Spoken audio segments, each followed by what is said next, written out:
Muy bien, tengan todos y todas muy buenas noches. Muy buenas noches. Antes de comenzar, quisiéramos poder identificar, a ver, ¿cuántos de los que están aquí esta noche vienen regularmente a esta iglesia? ¿Pueden levantar la mano? Un buen número vienen regularmente a esta iglesia. Bueno, entonces no les tengo que decir bienvenidos porque ustedes están en su casa. ¿Cuántas personas vienen de otra comunidad cristiana? No se reúnen aquí, pero asisten regularmente a otra comunidad cristiana. Muy bien, bienvenidos, bienvenidos. Damos pues a ellos sí una cordial bienvenida.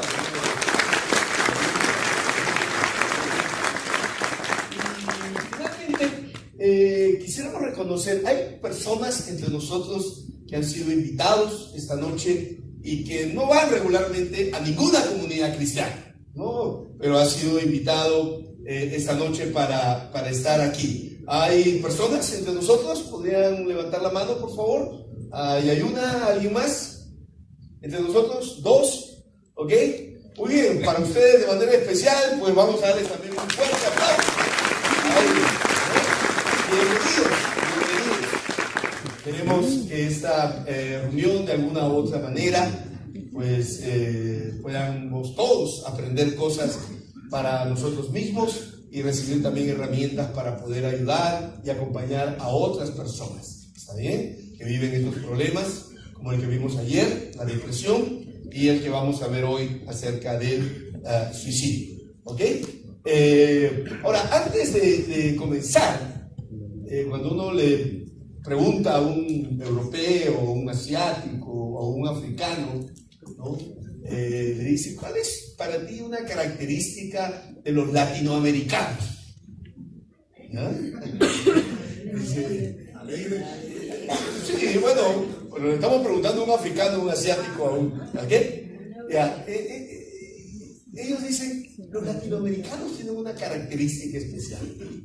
Son capaces de reírse de realidades de las cuales uno debería llorar. Dice, los latinoamericanos, ¿no? Tenemos como rasgo que somos capaces de reírnos de realidades de las cuales deberíamos llorar, ¿no? Y será pues que esa es una estrategia de sobrevivencia en tiempos de crisis, ¿no? En tiempos de crisis.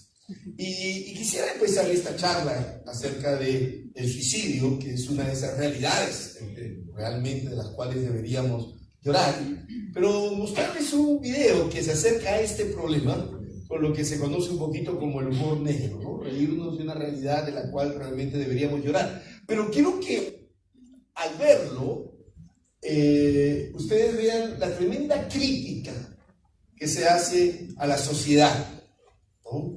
Por su indiferencia frente a esta terrible y dolorosa realidad como es el suicidio. Entonces vean la crítica mordaz a través del humor negro que se hace, ¿no? Acerca de esta problemática. Muy bien, entonces vamos a ver este video.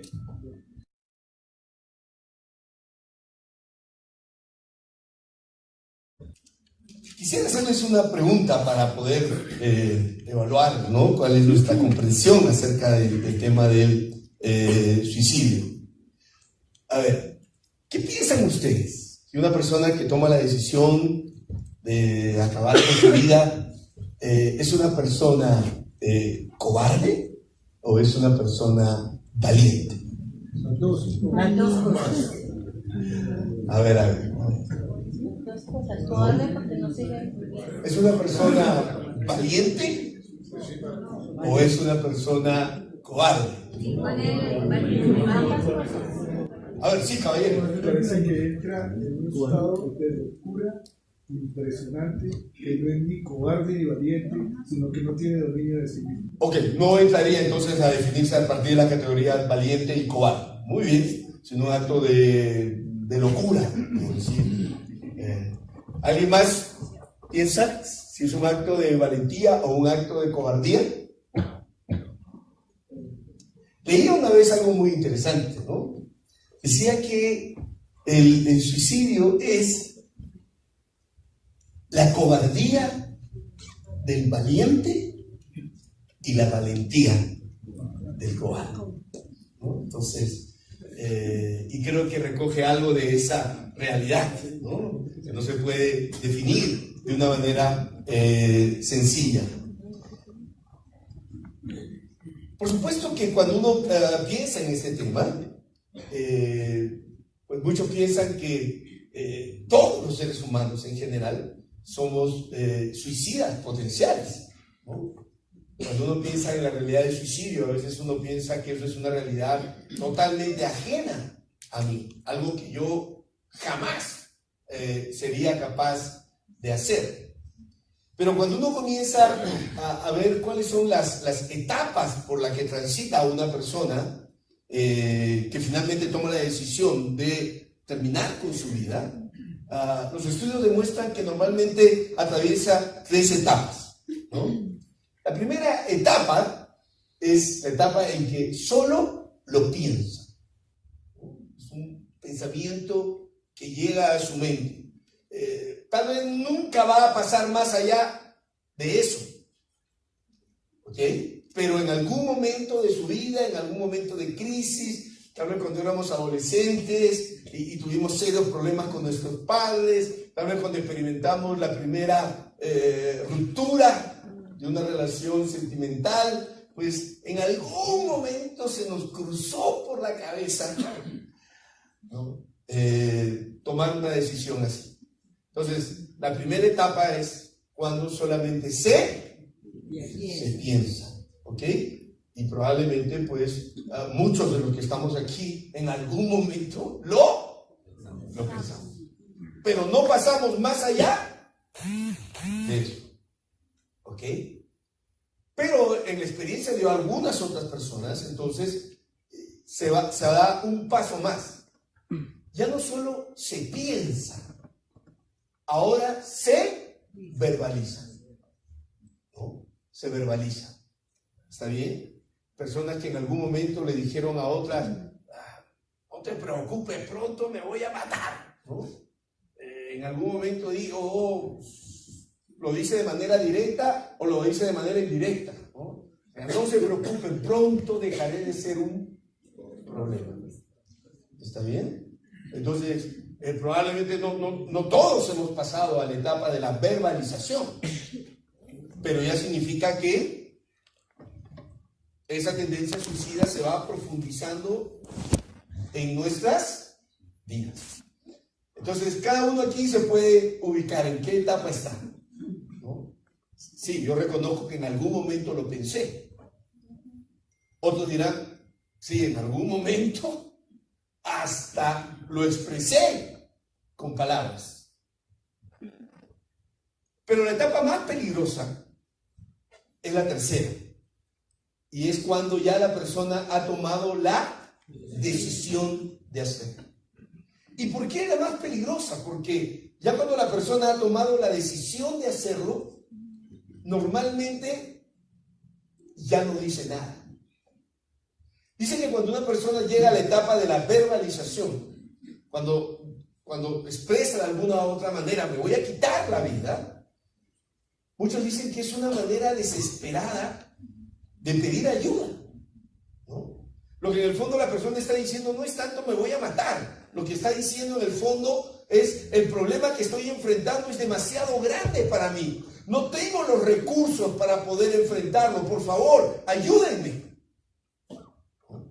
La verbalización no significa que necesariamente esa persona lo va a ejecutar, pero es un pedido de ayuda desesperado a su entorno. Pero cuando ya pasa la tercera etapa, la decisión de hacerlo, la persona no habla más sobre el tema. Y no habla más porque ya decidió y solo está buscando la oportunidad para hacerlo. Pero ¿cómo interpreta ese silencio el entorno que está alrededor de esa persona? Ya se le pasó, ¿no? Ya lo superó. Ya no es un problema. Mala interpretación del silencio. Por eso cuando finalmente la persona toma la decisión de suicidarse o intenta hacerlo, todos alrededor se sorprende. Y cuando le preguntan a la familia y cuando le preguntan a los amigos, no, la gente dice, mira, nos sorprendió, porque pensábamos que ya lo había superado. Y no es que lo superó, es que ya había tomado la decisión de hacerlo y por eso ya no expresaba con palabras. Así que la tercera etapa, en silencio, es la etapa más peligrosa para un potencial suicida. Así que cada uno podrá ubicarse en qué momento de la vida ha atravesado, ¿no? Si solo lo has pensado, si alguna vez lo has dicho, o tal vez hay alguna persona aquí que está en la etapa del silencio. Y tal vez has llegado aquí ya como por cumplir. La manera en que vamos a abordar este tema es como lo hicimos ayer. Vamos a ver un estudio de caso. Y en esta noche nuestro estudio de caso va a ser el que es conocido como el suicida universal, ¿no? O el prototipo o el paradigma de todo suicida, ¿ya? Y vamos a hablar esta noche acerca de Judas. De Judas. Y expliqué eso de pensarlo, decirlo y luego ejecutarlo, ¿ok? Porque de alguna u otra manera todos tenemos un Judas dentro. Todos tenemos un Judas dentro. Basta que me pongan bajo la presión adecuada, el problema adecuado, el sufrimiento adecuado, y todos podríamos desencadenar un acto suicida. ¿Ok? Y queremos ver a través de la vida de Judas tres rasgos. No sé si la palabra rasgo sea la más apropiada, pero tres rasgos de un suicida potencial. ¿Cómo reconocer a una persona que es un potencial suicida? ¿Ya? Vamos a ver como tres factores que desencadenan fuerzas autodestructivas dentro nuestro. ¿Ok? Y creo que cuando uno ve la vida de Judas, uno puede percibir en la vida de Judas que realmente el hombre era un polvorín andando, ¿no? Era ya un polvorín andando, porque nadie se suicida de la noche a la mañana. Va desarrollando poco a poco una, no sé nuevamente si la palabra es la más apropiada, pero una personalidad suicida. ¿Okay? Y aprender a reconocer eso es muy importante si queremos ayudar a estas personas. O reconocer cuántos de esos rasgos están presentes en nuestra propia vida, ¿no? Y en los evangelios encontramos tres palabras que de alguna u otra manera describen el carácter de Judas, la personalidad de Judas, cómo era Judas en su vida. No son tres palabras muy agradables, ¿ok? Pero están ahí porque de alguna u otra manera describen pues esas fuerzas autodestructivas dentro de él. Esas tres palabras son las siguientes que se utilizan para describir quién era Judas. Y la primera palabra que se utiliza para describir la personalidad de Judas es traidor. Traidor. La segunda palabra, ladrón. Y la tercera palabra, diablo. ¿No? Miren, ya una sola de esas palabras sería suficiente. Ahora, ¿te imaginas una sola persona que pueda, exactamente, ¿no? Que se usen esas tres palabras para describir el tipo de persona que es? Traidor, ladrón y diablo. explorando cada una de ellas para ver cómo estas palabras describen el carácter de un suicida potencial. La primera es traidor. Y se encuentra en el Evangelio de Lucas, capítulo 6, versos 16. Luego que Jesús llama a 12 personas entre la multitud de hombres que lo seguían para que puedan ser sus apóstoles, miren lo que se dice cuando llega al último, a Judas. Dice ahí, Judas, hermano de Jacobo, y Judas Iscariote, que llegó a ser el traidor. Miren cómo uno no nace siendo un potencial suicida. Dice, llegó a ser. Y cualquiera de nosotros puede llegar a desarrollar una personalidad o un carácter suicida. Llegó a ser.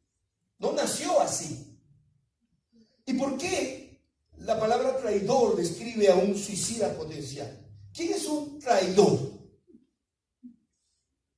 Es una persona que es caracterizada por ausencia de lealtades. Un traidor es alguien que no tiene ninguna lealtad. Por ejemplo, no tiene lealtad a su patria. ¿No? Y justamente utilizamos la palabra traidor para alguien que no ha desarrollado esa lealtad hacia su nación. Tal vez la palabra que mejor expresa a un traidor dice, ese estaría dispuesto a vender hasta su propia madre. No tiene ningún tipo de lealtad, más allá de la lealtad a sí mismo. ¿Ok? Y en el caso de Judas, esta ausencia de lealtades, por eso se le llama traidor, se describe muy bien en la Santa Cena. El momento en que Jesús se despide, ¿no?, de sus amigos con una cena antes de que fuera apresado y fuera a morir a una cruz. Y Jesús anuncia que uno de los que está sentado en la mesa lo iba a entregar. Y dice que los 11 que estaban ahí, todos creyeron que podía ser él. Y le dicen, ¿seré yo, Señor? ¿Seré yo, Señor? Miren cómo todos llaman a Jesús Señor, menos uno. Cuando llega el momento de Judas le dice, ¿seré yo maestro? Porque para Judas Jesús era un maestro, era alguien de quien podía aprender lindas enseñanzas, que podía aprender lindas verdades, lindos principios para la vida. Pero Jesús no era su Señor. Alguien por el cual estaba dispuesto a morir si era necesario. Él ni siquiera tenía una lealtad con el propio Jesús. Y así hay personas hoy en día que valoran mucho a Jesús como simplemente un maestro. Y esa es la diferencia con muchos de los que estamos aquí, que no solo vemos a Jesús como un maestro, sino lo vemos como aquel que tiene autoridad, que es Señor sobre nuestras vidas. Pero Judas no tenía esa lealtad. ¿Está bien? Usando el lenguaje de su pastor del domingo pasado, Judas era un creyente, pero no era un discípulo. ¿Ok? ¿Y por qué entonces la ausencia de lealtades tiende a desencadenar fuerzas autodestructivas al interior de las personas, sobre todo en los tiempos de crisis?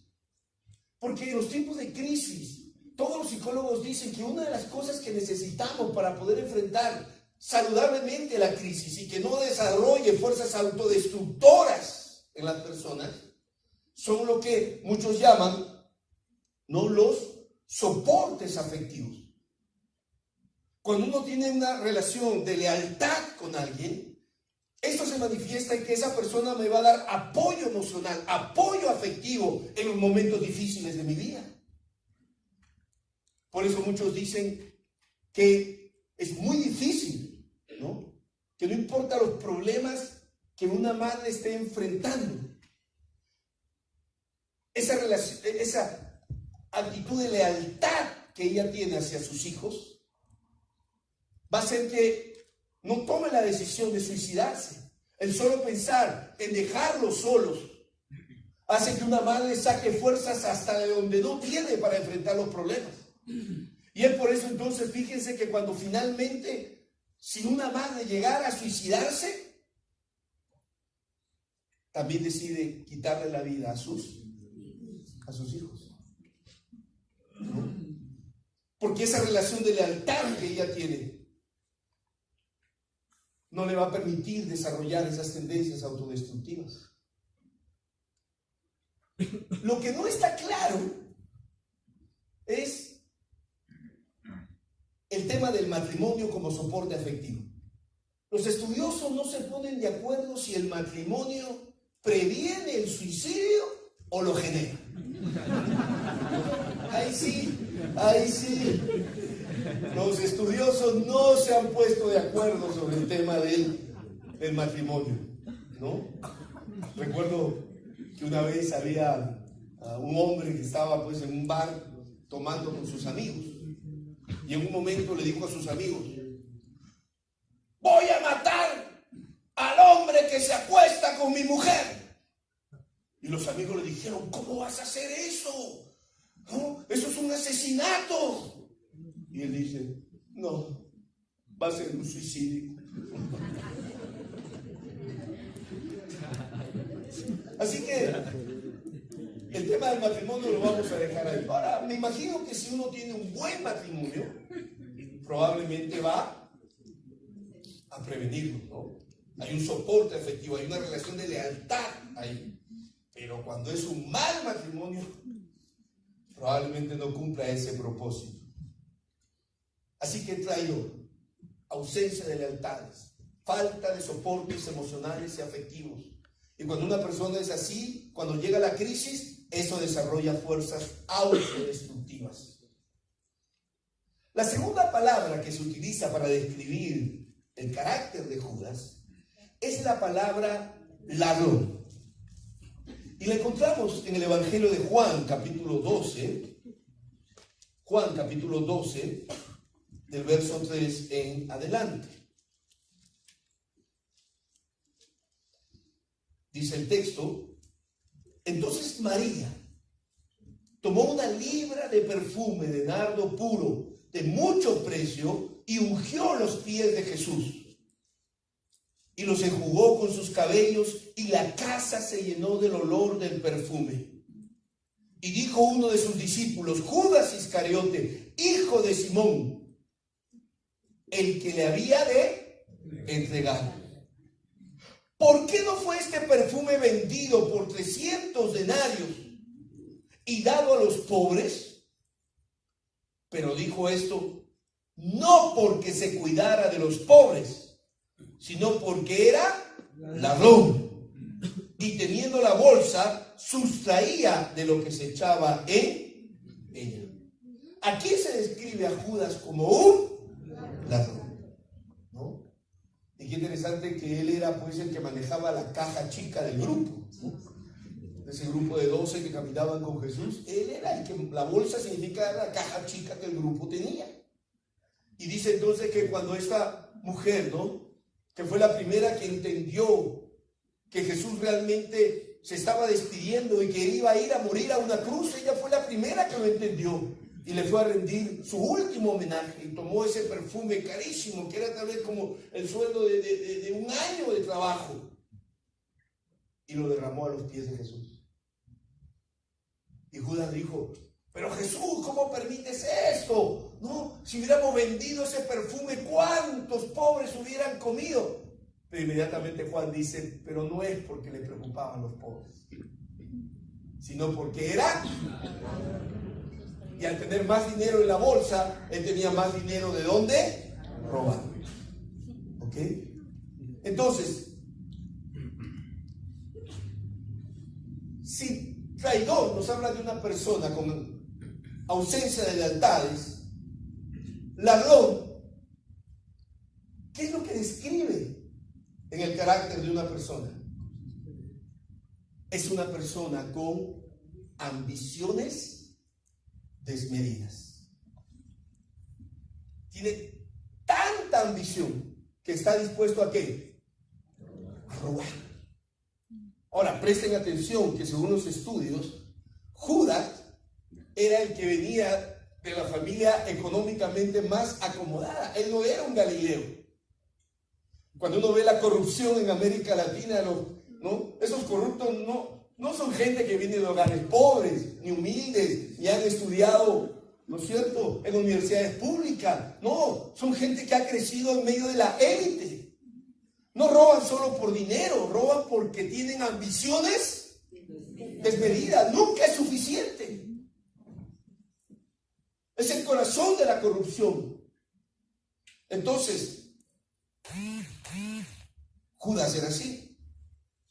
Y era tan ambicioso que siempre buscaba cómo sacarle el máximo provecho a todo.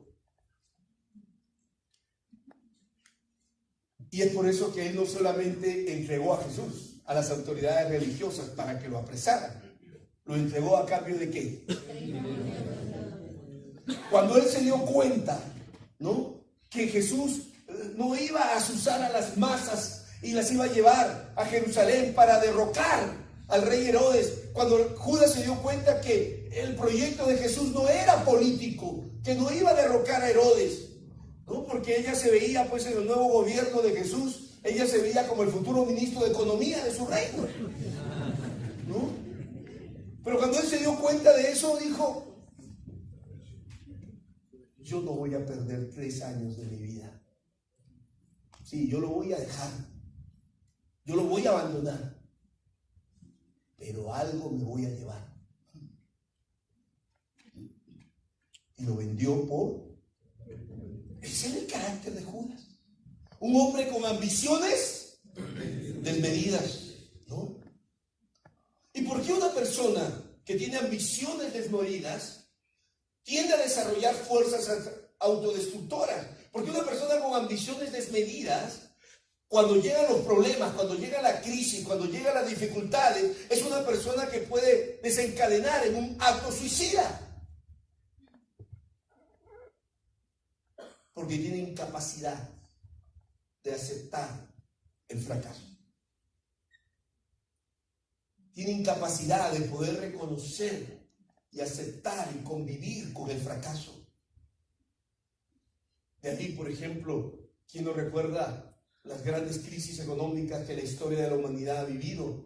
Y muchos recuerdan cómo en la crisis norteamericana de los 50, cómo los empresarios exitosos que de la noche a la mañana quedaron en la quiebra comenzaron a tirarse de los grandes rascacielos.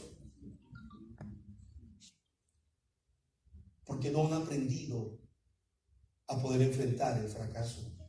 Por eso qué importante en la educación que le damos a nuestros hijos, en la crianza que le damos a nuestros hijos.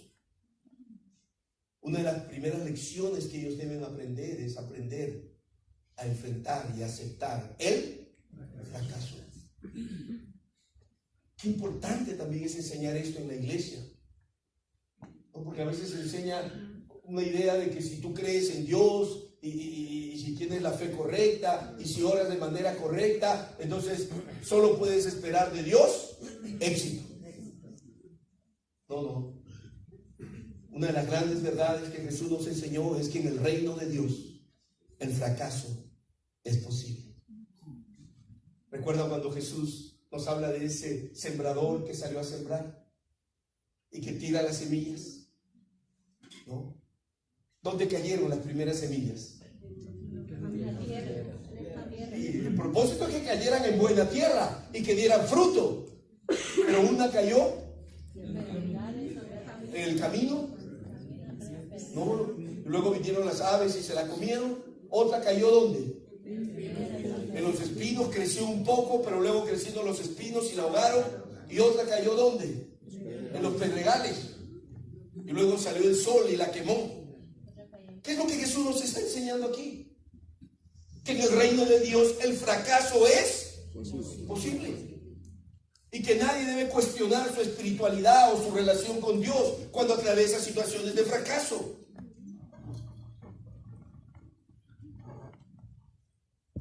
Así que Judas era traidor y luego ladrón.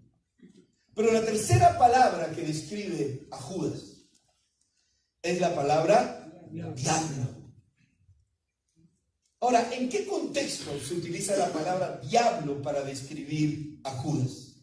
Si leen conmigo en el Evangelio de Juan, capítulo 6, versos 70 y 71, dice así: Jesús le respondió a sus discípulos: ¿no os he escogido yo a vosotros los 12, y uno de vosotros es diablo? Hablaba de Judas Iscariote, hijo de Simón, porque este era el que le iba a entregar, y era uno de los 12. Jesús utiliza la palabra diablo. ¿En qué contexto? ¿No? Dice que multitudes le seguían. Y en un momento Jesús les presenta las demandas de lo que significa seguirle. Y cuando Jesús le presenta las demandas de lo que significa seguirle, dice que las multitudes se dieron la media vuelta y lo abandonaron. Y Jesús en ese momento, cuando ve cómo las multitudes, ¿no?, que lo siguieron por tanto tiempo, ahora lo están dejando, Jesús se voltea a sus discípulos y les dice: ¿Y ustedes? ¿No se quieren ir con ellos también? Y Pedro le dice: ay, Señor Jesús, tus palabras son duras, tus palabras son difíciles de poder seguir y obedecer. Claro que me quisiera ir con esa multitud también, pero ¿a quién iremos? Solo tú tienes palabras de vida eterna. Y entonces Jesús dice: sí, yo sé que ustedes son mis discípulos, pero también sé que hay uno entre ustedes que tiene la apariencia de ser discípulo, pero no lo es. Es diablo. ¿Y en qué sentido utiliza la palabra diablo? Alguien que muestra algo que no es. Por eso cuando Jesús describe al diablo, dice que es un lobo, pero que se ve como oveja. ¿Está bien? Entonces, ¿en qué sentido es diablo? En que es una persona que vive de apariencias. Aparenta ser un discípulo, pero en el fondo no lo es. Por eso es diablo. Y qué interesante que Jesús no lo está usando para alguien que está fuera de la comunidad cristiana. Lo está usando para alguien que está dentro. ¿Ya? Está dentro. Entonces, y en el texto que leímos, cuando vimos lo del ladrón, ¿no? Dice, cuando él reacciona, diciéndole: ¿por qué no vendimos este perfume y se lo dimos a los pobres? Él quería aparentar ¿qué? Qué solidario que es. Cuánto ama a los pobres. Cómo le preocupan los pobres. Parece político latinoamericano en tiempo de elecciones, ¿no? Los viejitos, los pobres. Pero Juan dice: apariencia pura. A él no le preocupan los pobres. Es ladrón. Vive de apariencias. ¿Y por qué cuando una persona vive de apariencias le importa más lo que la gente piense que lo que él realmente es? Esa es la diferencia entre el carácter y la reputación, ¿no? El carácter es lo que yo soy. La reputación, lo que le he vendido a la gente, lo que la gente piensa que yo soy. Y a veces los latinoamericanos nos importa más la reputación que que el carácter. Y Judas era así. Vivía de apariencias. ¿Y por qué una persona que vive de apariencias entonces tiende a desarrollar fuerzas autodestructoras? Porque cuando es confrontado con la realidad le resulta insoportable. Ha vivido tanto tiempo de apariencias que cuando la gente va a conocer realmente quién es él, quién es ella, la realidad le resulta intolerable.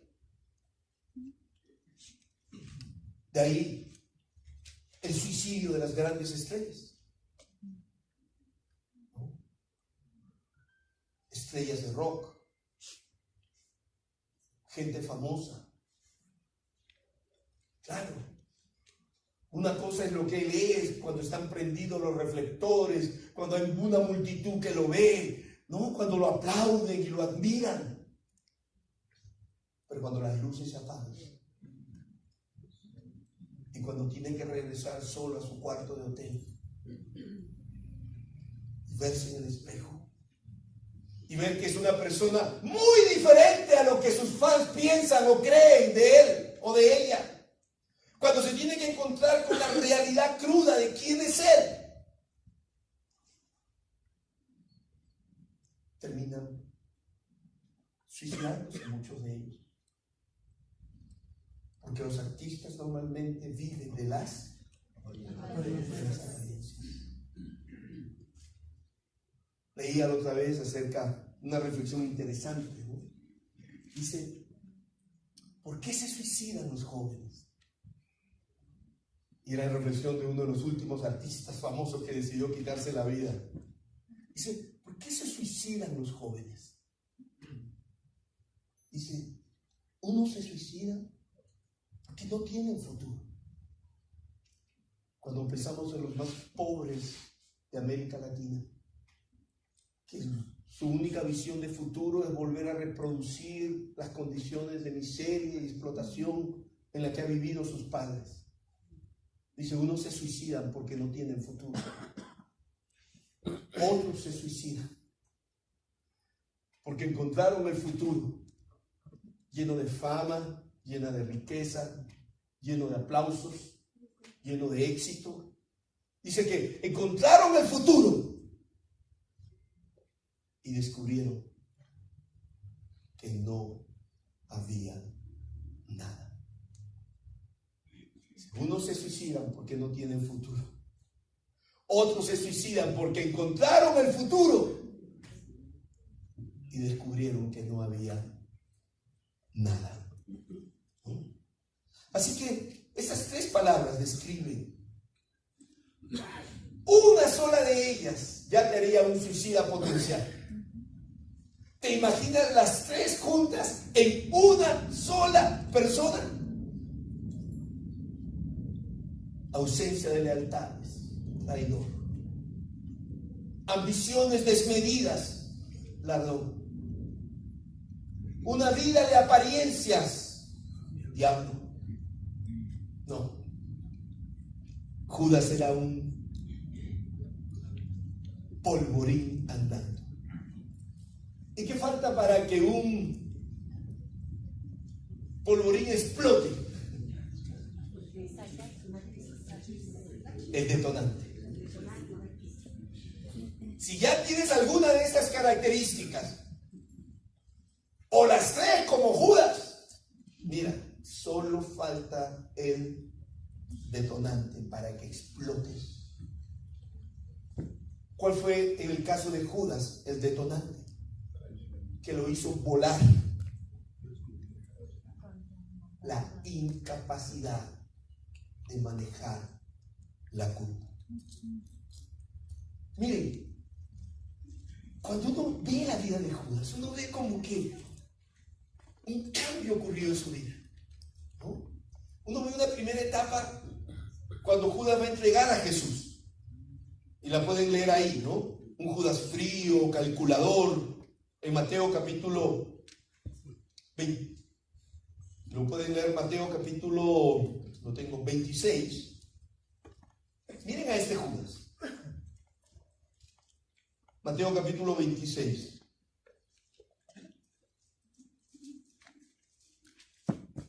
Verso 47. Mientras todavía hablaba Jesús, vino Judas, uno de los 12, y con él mucha gente con espadas y palos de parte de los principales sacerdotes y de los ancianos del pueblo. Y el que le entregaba les había dado señal diciendo: al que yo besare, ese es, prendedle. Y enseguida se acercó a Jesús y le dijo: salve, maestro. Y le besó. Qué interesante este primer Judas, el que trae a la guardia del templo, ¿no? Si tú estuvieras ahí esa tarde en el Getsemaní con Jesús y sus discípulos, tú podías ver cómo a la distancia, ¿no?, vienen soldados armados con antorchas encendidas en sus manos y Judas al frente de ellos. Y lo va a entregar de la manera más despiadada. Dice, lo va a entregar con un... Y todavía con esa risa burlona e irónica que le dice: salve, maestro. Un Judas frío, un Judas calculador, un Judas que no le importa nada. Judas que le dice: ahora vas a saber quién soy yo. Y me llamaste ladrón, traidor, diablo, ahora lo vas a ver. Pero luego encontramos un Judas totalmente distinto, ¿no? Algo le pasó. Y cuando uno lee en el mismo libro, Mateo, capítulo 27, verso 3, dice: entonces Judas, el que le había entregado, viendo que era condenado Jesús, devolvió arrepentido las 30 piezas de plata a los principales sacerdotes y a los ancianos, diciendo: yo he pecado entregando sangre inocente. Mas ellos dijeron: ¿qué nos importa a nosotros? Allá tú. Y aquí vemos ya otro Judas, ¿no? Un Judas que está preocupado, un Judas que dice: libérenlo, libérenlo, yo ya no quiero este dinero, yo ya no quiero esta plata. Él es inocente, libérenlo. ¿Qué pasó?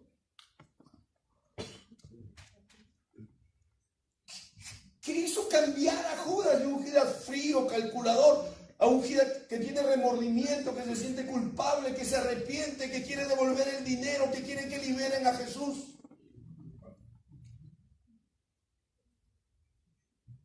Si quieres saber lo que pasó,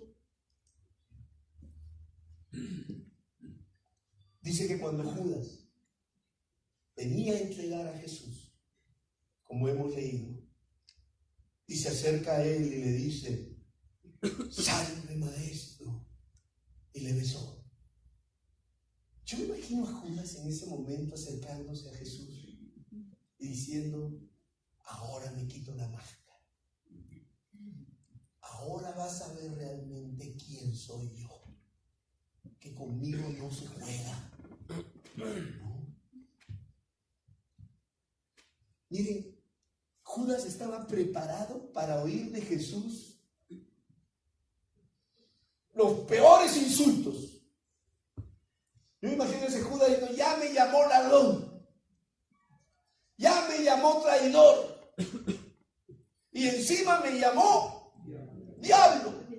Mira, Judas estaba listo para escuchar que le digan: maldito, desgraciado, te vas a morir quemado en el infierno. Judas estaba listo para escuchar cualquiera de esas frases y no iban a hacer mella en él. Pero lo que él nunca se imaginó es que cuando Jesús lo vio, ¿saben lo que le dijo? Verso 50. Y Jesús le dijo: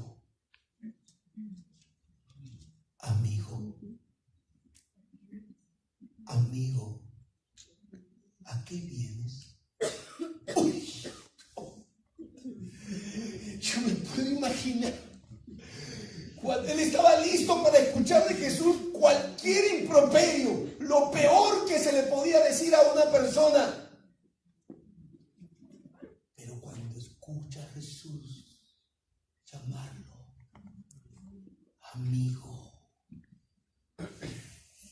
yo siento que esa palabra le traspasó el alma. Él no estaba listo para oír algo así. Yo imagino que cuando Judas escuchó la palabra amigo, se quedó petrificado. ¿No? Y delante de él y él ahí, solamente una cosa repetía en su mente. Mientras los guardias apresaban a Jesús, mientras Pedro sacaba la espada, mientras pasaban todas las escenas, y finalmente se lo llevaron y los otros 11 salieron huyendo. Todo eso ocurrió frente a los ojos de Judas, pero Judas estaba petrificado. Y solo un pensamiento en su mente: me llamó amigo. Me llamó amigo. Y cada vez sonaba más fuerte dentro de él: me llamó amigo, me llamó amigo, me llamó amigo. ¡No! ¿Qué he hecho? He entregado a mi único amigo, el único que a pesar de todo lo que le he hecho, cómo le he traicionado, cómo lo he entregado, me sigue considerando su amigo. No. Esa palabra hizo que ese Judas frío, calculador, con que lo entregan, se convirtiera en ese Judas que ahora vuelve a las autoridades religiosas y le dice: libérenlo, libérenlo, es mi único amigo. Y claro, Jesús también le dice: amigo, sí, usé palabras duras. Ladrón, traidor, diablo. Pero lo hice para que reaccionaras. Lo hice como alguien que toma a alguien y lo quiere sacudir. ¡Despierta, despierta! Lo hice porque sabía lo que podía pasar contigo si no reconoces esas realidades, que eres un hombre que vive de apariencias, que eres un hombre que tiene ambiciones desmedidas, que no tienes ninguna lealtad. Yo me doy cuenta de eso y sé que eso va a generar en ti fuerzas de destrucción. Nunca te dejé de amar. Nunca dejé de ser tu amigo, y a veces los amigos son los únicos que nos pueden decir esas palabras duras, para hacernos ver la realidad. Sí, a veces nos enojamos con los amigos, nos molestamos con nuestros amigos cuando nos dicen nuestras verdades, pero nunca dejé de verte como un amigo. Y claro, este Judas entonces va, pero yo siempre digo, ¿no? Ay, Judas, ¿dónde fuiste a calmar tu culpa? ¿A dónde fue? Al templo, a las autoridades religiosas.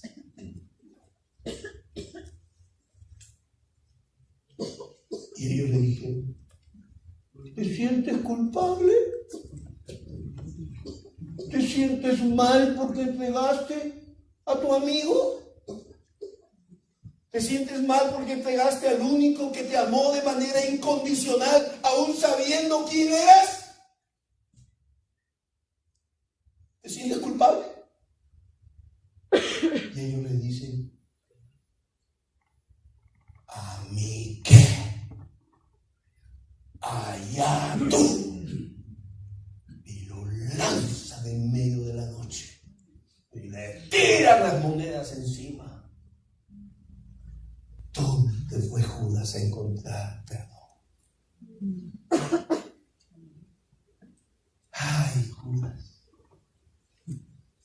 hubiera sido a la cruz, si hubieras sido a la cruz, y hubieras escuchado a tu amigo decirte: Padre, perdónalo, porque no sabía lo que hacía. Si hubieras escuchado esas palabras, pero buscaste perdón en estructuras religiosas, en medio de líderes religiosos, y ellos te lanzaron a la noche. Y dice el texto entonces que la culpa se volvió insoportable cuando vio lo que le estaban haciendo a su amigo, que era condenado, que lo iban a crucificar, y era por culpa suya. El texto dice: y arrojando las piezas de plata en el templo, salió y fue y se ahorcó. Y se ahorcó porque quería callar esa voz que lo apuntaba y lo culpaba: tú eres el que mató al Hijo de Dios. ¿Cómo se vive con esa culpa? Ese fue el detonante. La incapacidad de manejar la culpa. Porque no fue a la cruz. Así como Caín ayer, Judas es el antimodelo. Es el final que Dios no desea para nadie. Para absolutamente nadie. Fíjense que cuando Jesús le dice amigo, era casi como su última salvavidas en medio de un hombre que se está ahogando en un océano. Muchos dicen que se suicida segundos antes de tomar la decisión de quitarse la vida,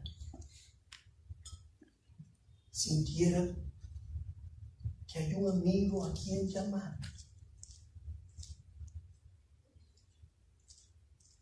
No lo haría. El soporte emocional último. Pero uno llega a ese momento sintiendo que finalmente no hay ni amigos. Jesús, al ofrecerle su amistad, está diciendo: yo sigo a tu lado, sigo contigo en medio de esta crisis. Pero si Judas es el antimodelo, ¿quién es el modelo para terminar? Jesús. A veces Jesús es un modelo un poquito distante para nosotros, pero quisiera ponerles un modelo más cercano. Pedro. Ustedes saben, si yo les pregunto a ustedes, ¿qué fue peor en la cultura del siglo I? ¿Lo que hizo Judas al venderlo y entregarlo? ¿O lo que hizo Pedro al negarlo 3 veces? ¿Qué es peor, la negación o la traición? A ver, ¿tú qué preferirías que alguien haga contigo? ¿Que te traicione o que te niegue?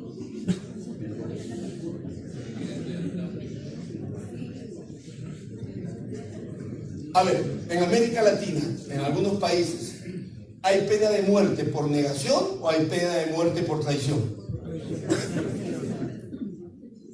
En América Latina, en los continentes occidentales, normalmente la traición es visto como algo peor que la negación. Pero en la cultura del siglo I, lo que hizo Pedro era 1000 veces peor que lo que hizo Judas. Porque cuando Pedro está siguiendo a Jesús en la distancia, luego de haber dicho: yo voy a permanecer a tu lado hasta el final, y finalmente no cumplió, y cuando lo vienen a apresar, dice que lo dejaron solo, pero Pedro lo seguía a la distancia. Y cuando una simple sirvienta lo reconoce y le dice: tú eres uno de sus seguidores, tú eres un Galileo. Pedro reacciona y dice: yo a ese hombre no lo conozco. Luego la segunda vez, otra persona lo reconoce y le dice: no, tú eres uno de sus seguidores, tú eres un Galileo, tú eres uno de sus discípulos. Y Pedro vuelve a decir: yo a ese hombre no lo conozco. Y dice que la tercera vez que alguien lo reconoce, ¿sabes lo que hizo Pedro? Quebró el mandamiento más sagrado para un judío.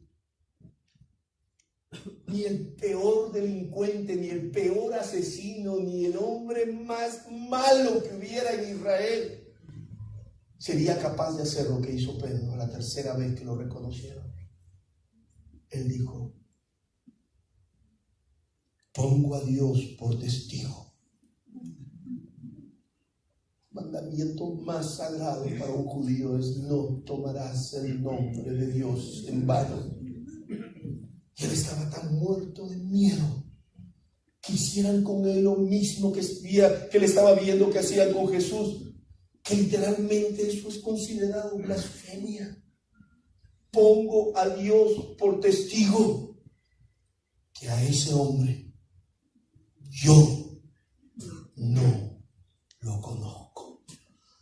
Cuando él pone a Dios por testigo, como decir: juro por Dios, todo el mundo le dijo: tiene que ser verdad lo que está diciendo. Tiene que ser verdad. Porque es casi como decir que Dios me maldiga si lo que no estoy diciendo es verdad. Lo que hizo Pedro,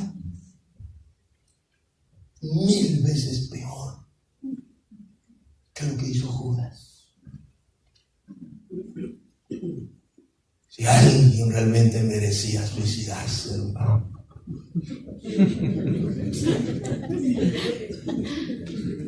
había cometido el pecado imperdonable. El pecado imperdonable.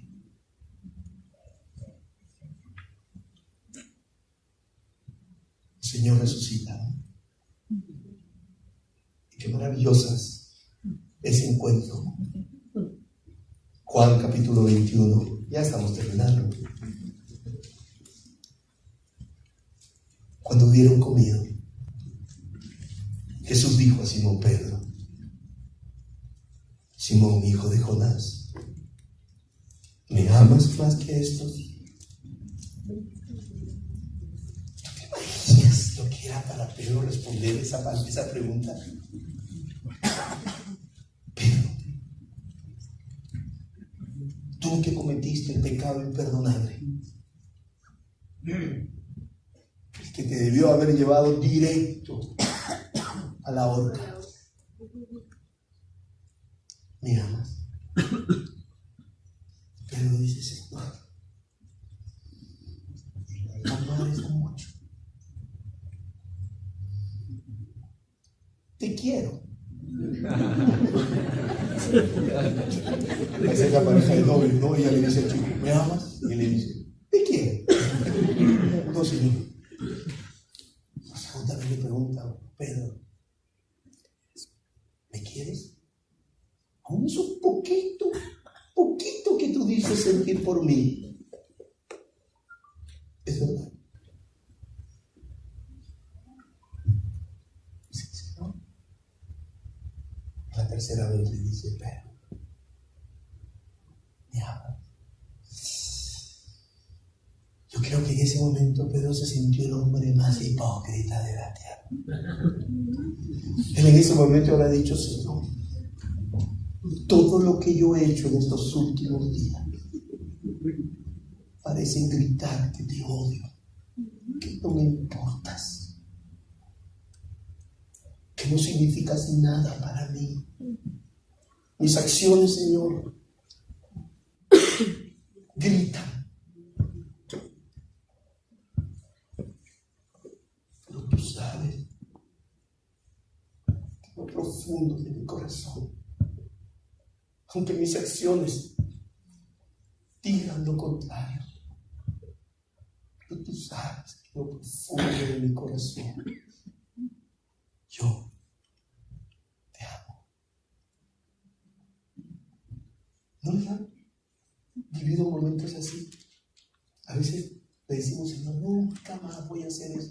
Y lo volvemos a hacer, y hasta peor todavía. A veces ni siquiera queremos orar. Señor, ¿qué te voy a decir? Te he pedido perdón 1000 veces por esto, y lo sigo haciendo. Y a veces nos venimos al Señor como Pedro y le decimos, Señor, aunque mis acciones parecen decir que no me importa, pero tú sabes lo profundo de mi corazón, yo te amo. Y una y otra vez el Señor le dice, apacienta mis corderos, apacienta mis ovejas. Y el que debió morir ahorcado termina siendo el líder más importante e influyente de la iglesia del siglo I. Hasta el punto que nuestros hermanos católicos lo reconocen como el primer papa. Aquel que debió morir en una horca.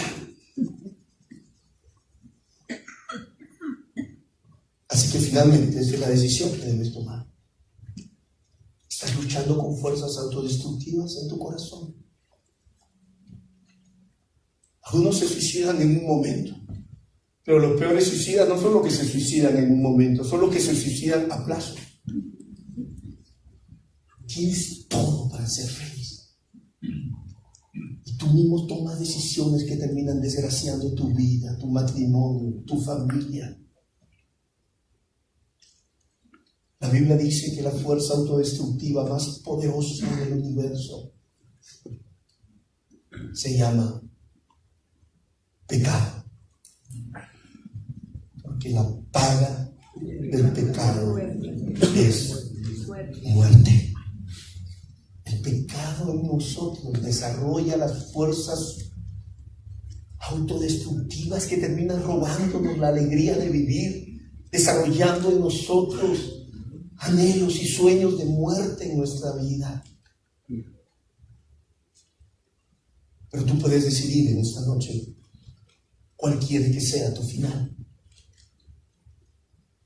¿El final de Judas o el final de Pedro? ¿Cuál quieres tú que sea el final de tu vida?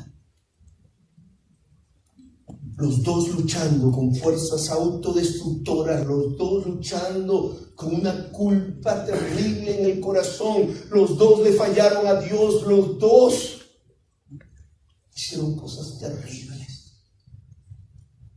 Pero la diferencia es que Judas fue al templo, Pedro fue a Jesús. Qué diferente es de Jesús, de esas autoridades que le dijeron, a mí qué, allá tú.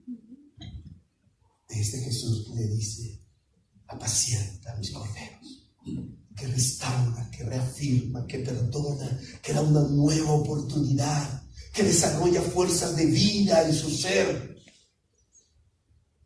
Y si vienes a Jesús esta noche, el milagro que hizo en Pedro lo volverá a hacer en tu vida hoy. No importa lo que hayas hecho, mira, no hay nada que puedas hacer que sea peor que lo que Pedro hizo. Y si Dios fue capaz de perdonar a Pedro, te puede perdonar a ti y me puede perdonar a mí. Amén. Para eso Cristo fue a la cruz. Para eso Él puso punto final a esas fuerzas autodestructivas. ¿Sabes con qué destruyó la muerte? Con su propia muerte. Y Él quiso que su muerte sea la última muerte violenta, la última muerte brutal que ser humano puede experimentar en la vida. Para eso Él murió y el tercer día resucitó. Y entonces Él ahora desata fuerzas de vida Él dice ahora: yo he venido para que tengan vida y vida en abundancia. La muerte no tiene que ser el final. Sea que hayas decidido matarte en un acto, o sea que estés muriéndote a plazos, destruyendo tu vida poco a poco. El Señor Jesús está aquí y quiere entrar al corazón de todo hombre y de toda mujer que esta noche le dice: Señor, reconozco esas fuerzas de muerte en mí. Una de las fuerzas de muerte más increíbles en los seres humanos, ¿sabes cuál es? El deseo de ser felices, pero a costa de hacer sufrir a las personas que amamos. ¿Cómo una persona puede buscar ser feliz haciendo sufrir a otros? Es una fuerza autodestructora. Hombres que abandonan a sus esposas para irse con otras sin importarle el dolor y el sufrimiento que le produce a esa mujer que caminó contigo cuando no eras nada y ahora que sigue siendo nada, sigue a tu lado. ¿Cómo puedes ser feliz trayendo dolor, lágrimas y sufrimiento a tus hijos? Fuerzas autodestructoras que se desatan en nuestros corazones. Pero si vienes a Jesús hoy, Él comenzará a desatar fuerzas de vida, las que desató en Pedro cuando le dijo: ¿me amas? Miren, el amor es la única emoción que da sentido a la vida. El amor es el único sentimiento que puede contrarrestar las fuerzas de muerte y de destrucción. Y lo que Jesús hizo con Pedro fue desatar su amor en su vida. Ese amor que perdona, ese amor que sana, ese amor que restaura, ese amor que da una nueva oportunidad. Ven a la cruz y escucha lo que Judas no escuchó. Padre, perdona. Si permanecemos sentados, inclinamos nuestro rostro un momento y oramos para terminar. Padre, te damos gracias por tu palabra. Señor, reconozco que he hecho cosas que no te agradan, como Judas y como Pedro. Hay dolor, hay tristeza en mi corazón. Señor, veo esas fuerzas de muerte dentro de mí. Porque aunque sé, tengo claro lo que es mejor para mí, lo que es mejor para mi familia. Pero hay una fuerza más poderosa que mi razón, y que me empuja a hacer cosas que no quiero hacer, cosas que finalmente yo sé que me hacen daño, hábitos destructivos. Sí, no he tomado la decisión de quitarme la vida en un momento, pero me la estoy quitando poco a poco.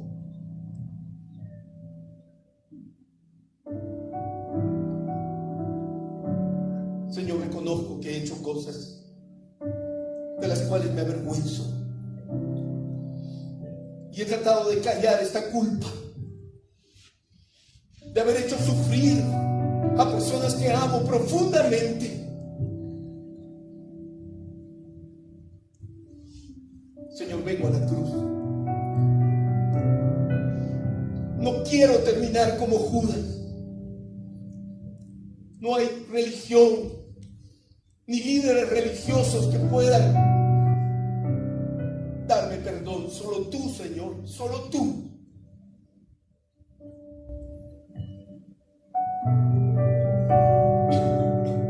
Perdóname. Si pudiste perdonar a Pedro, perdóname a mí hoy.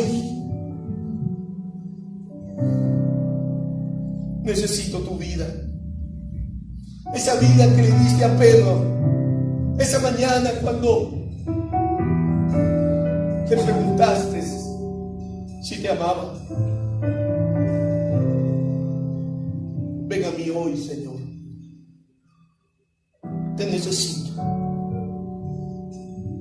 Y el milagro que hiciste en Pedro, hazlo en mí hoy. Mientras estamos orando, yo quiero hacer una invitación a aquellas personas que están aquí y que nunca antes han tomado la decisión de decirle: Señor Jesús, reconozco que hay cosas en mi vida que no te agradan y tampoco me agradan a mí, y aunque he querido cambiar no he podido. Creo, Jesús, que tú fuiste a la cruz y derramaste tu sangre, porque esa sangre tiene poder para limpiarme, perdonarme y darme una nueva vida. No quiero salir de este lugar como vine.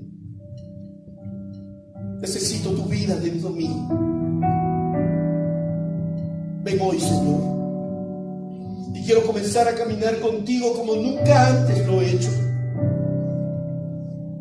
Señor, te necesito. Hasta aquí yo he sido el capitán de mi barco y mira cómo lo he encallado. Hoy saco las manos del timón y te pido que tú las tomes. Mi vida te necesita, mi matrimonio te necesita, mi familia te necesita. Entra a mi casa a través mío.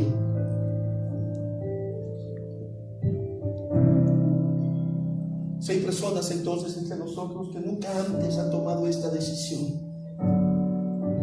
y lo quieren hacer en esta noche, yo te pido que ahí donde estés, vuelvo a repetir, esta invitación no es para los que asisten regularmente a una iglesia, que han comenzado a caminar con el Señor Jesús.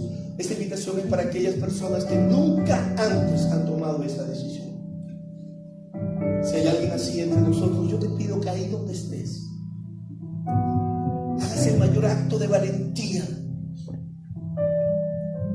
y es que te pongas en pie donde estás, y de esa manera yo podré reconocerte y podré orar por ti como un día oraron por mí.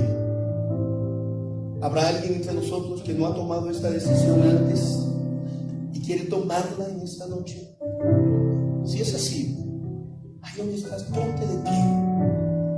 De esa manera yo te podré reconocer y podré orar por ti.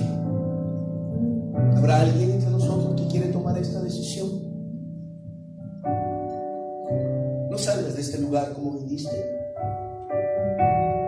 Lleva la vida de Dios en tu vida. Y el único que te la puede dar es Jesucristo. Solo voy a esperar unos segundos más, pero si Dios hoy te habló, sal de aquí con Jesús en tu corazón. Si esta es la decisión que quieres tomar, entonces ponte en pie. Así yo podré conocerte y podré orar por ti.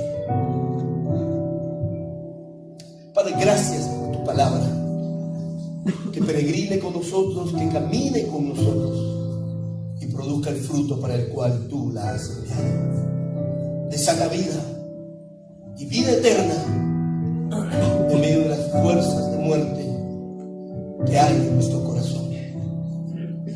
Que ocurra una resurrección en nuestros corazones y que la vida venza a la muerte. En tu nombre oramos.